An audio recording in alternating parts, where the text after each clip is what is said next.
What would you think if police pulled you over and asked for a DNA test? One woman says it happened to her and she called NBC5 to investigate the suspicious stop. NBC5's Scott Gordon has been looking into the roadblock in Fort Worth.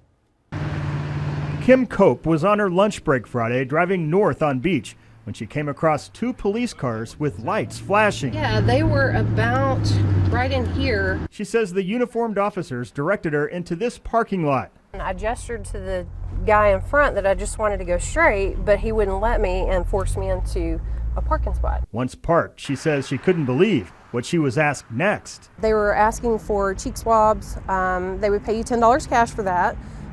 They would also, if you let them take your blood, they would pay you $50 for that. Or at the very least, she says, they wanted to test her breath for alcohol for free. It just doesn't seem right that you would be forced off of the road when you're not doing anything wrong. She says she felt trapped. I finally did the breathalyzer test just because I thought that would be the easiest way to leave. We asked Fort Worth and Haltom City Police about this. The parking lot is on the border of both cities, and each department told us they didn't know what we were talking about. So who was doing such a survey and why? We tracked it down to the National Highway Traffic Safety Administration.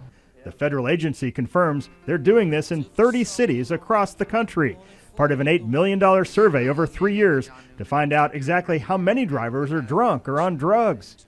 The government insists it's 100% voluntary and anonymous. You can't just be pulled over randomly or for no reason. But civil rights attorney Frank Colosi questions whether such stops are constitutional. And then he says there's the fine print on the form given to drivers.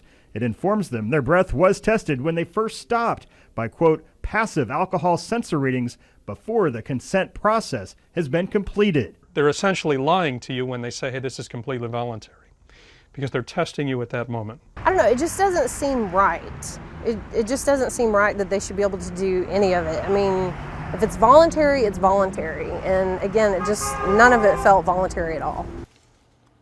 Scott Gordon reporting there now. Fort Worth police are still checking into all this, but so far can't find any record of its officers being involved.